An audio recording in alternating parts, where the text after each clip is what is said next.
some stuff. Yeah, these Chief Kohala Iron Works.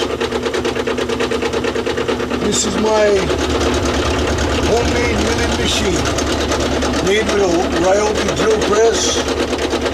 I'm making cutting a slot in the shaft. This is not a project. This is a demonstration of what my milling machine is capable of.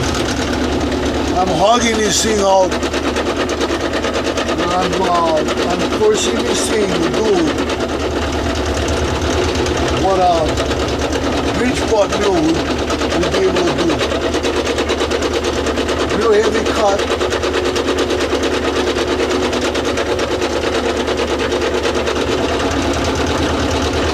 As I've explained before in my earlier video of a homemade milling machine, this chuck is threaded. It's threaded onto the shaft, so she's not going to come off unless I break the shaft. Right now, I'm subjecting this machine to a lot of side angle stress to show you that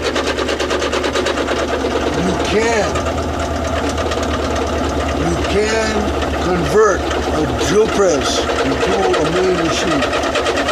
Stay away from tapered fits when you come down to your chucks and the end mill holders. You'll have to make your own special end mill holders, like this one, made by the wrecking yard. I don't know if you can see, it's threaded on the inside. This one takes a 1/2 inch shank. It takes end mills with 1/2 inch shanks.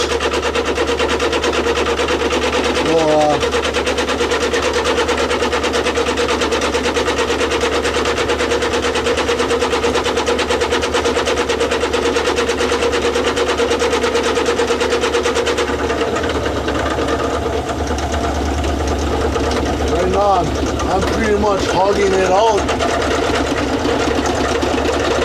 Putting some stress on this bad boy. Just to show you out there that it can be done. With a lightweight light drill press like this. And if you are forced to, you can do heavy cuts, but you have to modify this machine. Eventually I'm gonna add in another set of pulleys so I can get this thing geared down lower. And it will mean that I'll have to have a jack shaft out here with another set of pulleys that I can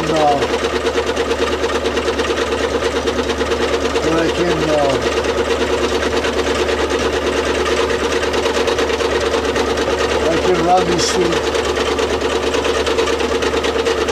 Right now, just demonstrating what a machine like this can pull off if you're forced to. But, like I said, it has to be modified. You cannot run the stock shaft with this. If you're taking a chance of the chuck or the holder flying off and injuring you or injuring others, it's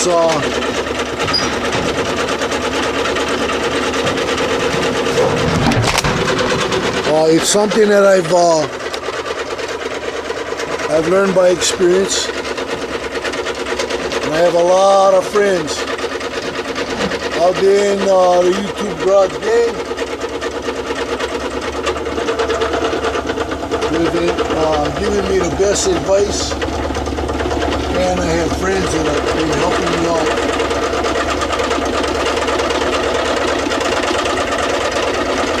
said, it's a very heavy cut. And I'm just going a little at a time. Pretty much letting the mill do all the work.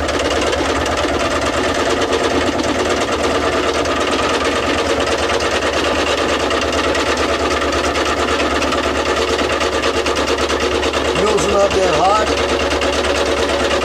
And you put a bit of WD.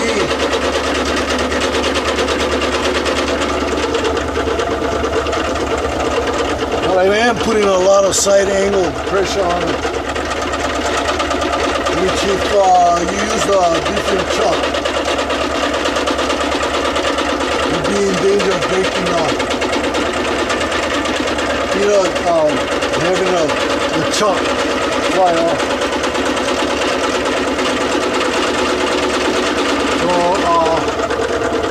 my suggestion, if you are using a stock shaft, have somebody thread the end for you so that you can take a threaded chuck. When you get rid of the old chuck, so you can set it up on a different adapter. Use it for something else, like drilling in your lathe or something to make a half-inch chuck for your lathe.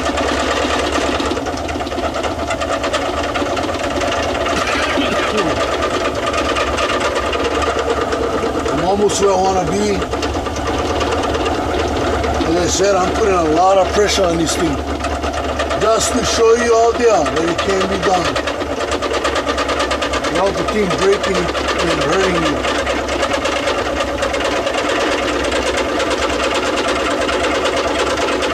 You can make heavy cuts. I'm doing it right now.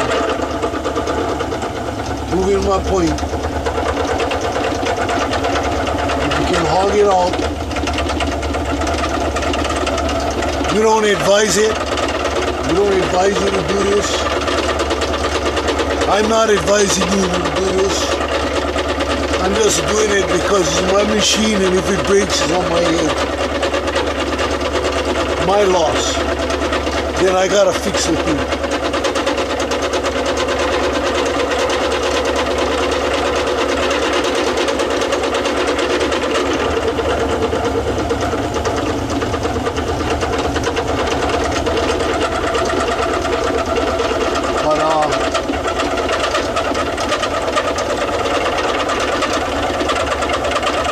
What I'm doing here is showing you what you do need if you are going to mill with the drilling,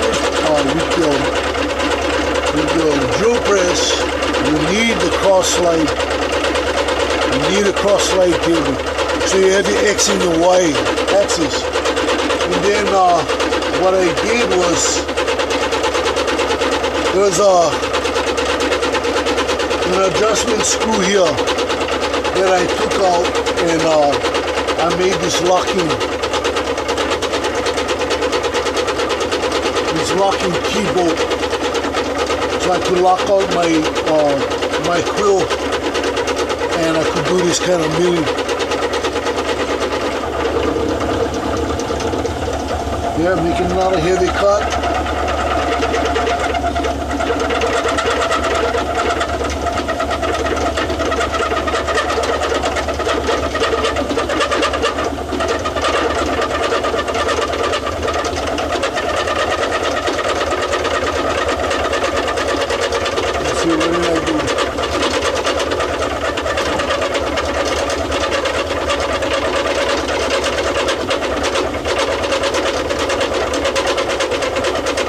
I weigh like 10,000. I hard get out of about 10,000 of an inch. Let me see what we got. Yeah, 10,000.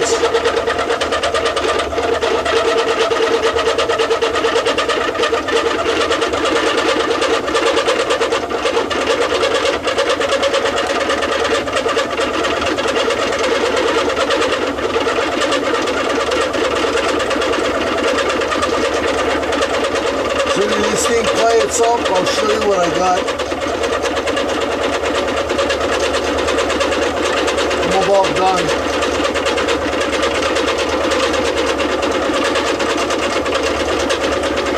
Go 5,000.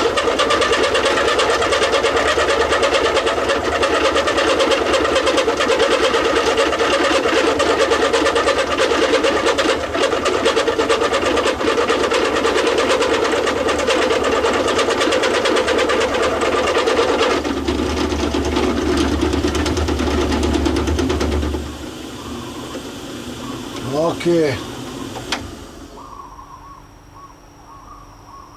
How's that? Think it's not even hot.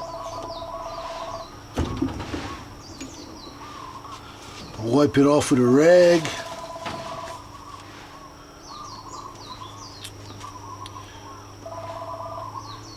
I'll show you guys the cut I made.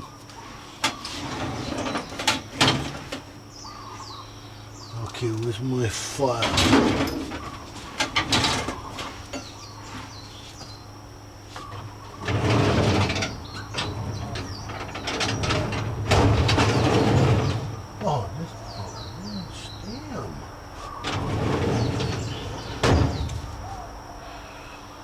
Okay, where's my file?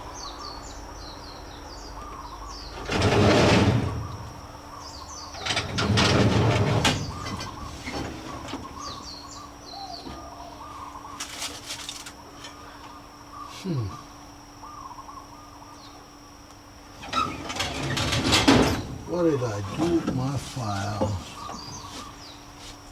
Oh man. Oh, I got a round file over here. Take out this spur. I had a flat file in here someplace. Oh yeah, here we go. Show you what I did. Like I said, this is just a demonstration. This is not a project. Just wanted to show you guys what you can expect to be able to do with a machine like mine. There you go. A pretty heavy cut. It's not I didn't get all the way back to where this first cut is. My first cut, if you can see, is pretty shallow. Then I came back and I hogged it out with a pretty deep cut.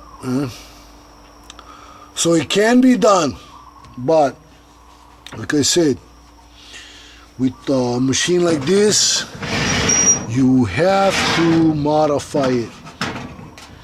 There's no using a stock shaft. The stock shaft won't work.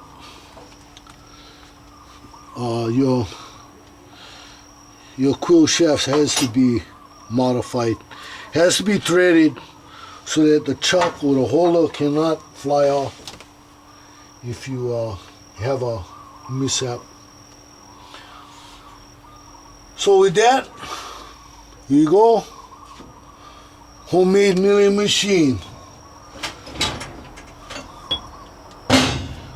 And yep, this Chief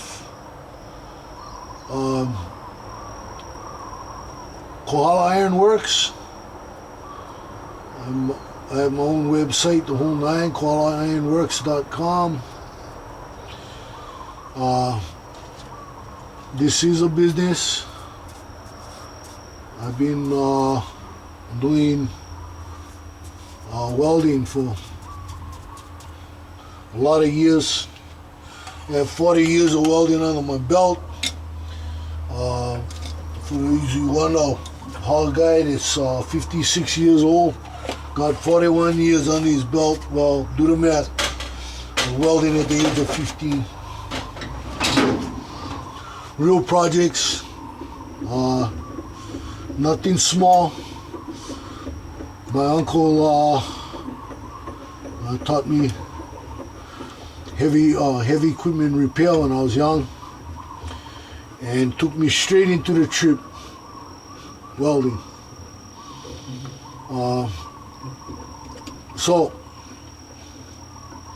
that's where I got my 15 years. I mean my 41 years of welding experience. Anyway, here I'm gonna give you guys a better, closer look at this machine. Threaded drill chuck. I believe it's a 3/8 mil. Cross slide table from Enco. Got the vise also from Enco. And what you have here is a modified drill press that is a milling machine. It's not exactly set up the way I want it, but I will have this this table here modified and re-drilled. I have to notch these ends so that I can turn the cross slide table, you know, 90 degrees, where it should be straight on and square. But it works for me right now because of the angle. I can use pretty big pieces of steel, stick it out there. I have some jacks that they can hold up the other end. And I guess I'm rambling, but yeah, homemade milling machine, the real deal. So with that, this Chief Kohala Iron Works. Aloha. Wide.